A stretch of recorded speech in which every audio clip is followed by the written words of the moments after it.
तो ये बच्चों को, बड़ों को, सबको बहुत ही ज़्यादा पसंद आता है। और जैसे कि आपको पता है गर्मी बहुत ज़्यादा है ना, तो ये गर्मी से भी, लू से भी ये बचाता है। अस्सलाम वालेकुम। और कैसे हैं आप सब? मैं उम्मीद करती हूँ आप सब ठीक होंगे। अल्लाह पाक आप सबको ठीक रखे, आमीन सुमा आमीन। आज हम बना रहे हैं कच्चे आम का मुरब्बा, जो कि बहुत ही ज़्यादा मज़ेदार बनता है, सबको बहुत ही ज़्यादा पसंद आता है। तो उसके लिए मैंने लिए हैं कच्चे आम, ठीक है, आधा किलो ले रही हूँ। और इनका मैंने छिलका उतार लिया था, ठीक है, छिलका उतार लिया था। अब इसको कट कर लेंगे। जो इसका पल्प है वो हमें सारा लेना है, जो इसकी गुठली है उसको हटा देंगे, ठीक है। इस तरह देखें, इसको कट कर लेंगे। ये देखें, जितना भी इसके ऊपर पल्प लगा हुआ है सारा हटा लेंगे। ये जो छोटा छोटा है ये भी आप हटा सकते हैं, ठीक है, जितना हटे इतना हटा लें, ठीक है। और ये देखें, अब इस तरह लंबाई में मैं कट कर रही हूँ। आप इसके चकोर पीस भी कट कर सकते हैं। ये देखें, इस तरह मैंने कट कर लिया है। और जो गुठलियाँ थी वो मैंने हटा दी हैं, ठीक है। और ये देखें, एक पैन में मैंने पानी बॉयल करने रख दिया है। अब ये जो कैरी कटी हुई है ना, इनको हम बॉयल करेंगे। 2 से 3 मिनट बॉयल करना है, ज़्यादा बिल्कुल भी नहीं गलाना हमें। बस छुरी टच करके देखेंगे वो अंदर जा रही है तो बिल्कुल ठीक है, ठीक है। अभी मैं आपको दिखाती हूँ कि कितना इनको हमें गलाना है। अगर हमने ज़्यादा गला लिया, ज़्यादा ही नरम हो गई ना, तो ये जब हम इसका मुरब्बा बनाएंगे ना, तो वो बिल्कुल ही के जो हमारे कच्चे आम है ना, ये घुट जाएंगे। इसलिए बस ये बिल्कुल ठीक है। अब ये देखें, छन्नी ले ली है मैंने बड़े साइज़ की। और अब ये कैरियों को इसमें डालेंगे और इसका पानी नीचे चला जाएगा।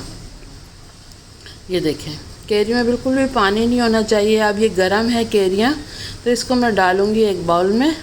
और इसमें डाल दूँगी मैं आधा किलो चीनी, क्योंकि आधा किलो हमारे पास कच्चे आम है, तो आधा किलो ही हम चीनी इस्तेमाल करेंगे। और ये अभी गर्म है ना, तो इसमें जो चीनी हम डालेंगे ये मेल्ट हो जाएगी, ठीक है। हम पानी का नहीं इस्तेमाल कर रहे हैं, हम डायरेक्ट चीनी डाल के और इसको रख देंगे आधे घंटे के लिए, ताकि गर्म है ना हमारे कच्चे आम, तो चीनी बिल्कुल मेल्ट हो जाएगी। और ये देखें, 3 मैंने इलायची ली हैं, ये मैं डाल रही हूँ खुशबू के लिए। अगर आपको पसंद है तो आप ज़रूर डालें, नहीं तो आप इसकी जगह दालचीनी के टुकड़े भी डाल सकते हैं, 1 से 2, ठीक है।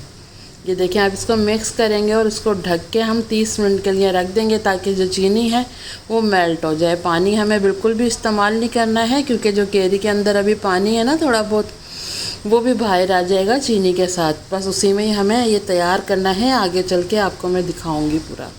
चलो, अब इसको मैं ढक के रख रही हूँ 30 मिनट के लिए। आधे घंटे के लिए रखेंगे इसको, ताकि चीनी मेल्ट हो जाए अच्छे से। ये देखें, आप देख सकते हैं, क्योंकि कैरी हमारी गर्म थी ना, तो उसी में हमने चीनी डाल के और इसको रख दिया था आधे घंटे के लिए। ये देखें, चीनी मेल्ट हो गई है और थोड़ी सी बकाया है। अब हम इसको डालेंगे उसी पैन में दोबारा से और इसको पका लेंगे। पानी बिल्कुल भी नहीं डालना है। बस ये जो हमने चीनी है, चीनी का जो पानी है कि और जो कच्चे आम का पानी है, इसी में ही हमें ये मुरब्बा तैयार करना है। अगर हम पानी डालेंगे ना, तो वो हम ज़्यादा दिन तक नहीं रख सकते, उसमें मतलब ख़राब होने का डर होता है। ये देखिए, आधा मैंने लेमन ले लिया है, इसके बीज हटा दिए थे और इसका जूस डाल देंगे, ताकि इस पर जो चीनी हमारी जम जाती है ना, ऐसा बिल्कुल भी नहीं हो, ठीक है। और लेमन डालने से ज़्यादा दिन तक आप इसको रख सकते हैं। ये देखिए, अब इसको चलाते रहना है जब तक इसका शीरा थिक नहीं हो जाए, ठीक है। ये देखें, इसी तरह मैं चला रही हूँ इसको। अब मैं दिखाती हूँ, इस शीरे में एक तार सा बन जाएगा, इतना थिक ये हो जाएगा हमारा शीरा। ये देखें, ये देखें, हल्का हल्का सा तार बन रहा है, चिपचिपा हो गया है शीरा। तो ये भी एक इसकी पहचान है कि आप अगर वैसे नहीं देख रहे हाथ से, तो बस ये देख लें कि शीरा थोड़ा सा थिक हो गया है। तो ये हमारा मुरब्बा बिल्कुल तैयार है। अब इसको कर लेते हैं ठंडा, और फिर मैं आपको दिखाती हूँ इसकी फ़ाइनल लुक। ये देखें, ये ठंडा हो गया है। ये बाउल मैंने ले लिया है, इसमें डालते हैं इसको।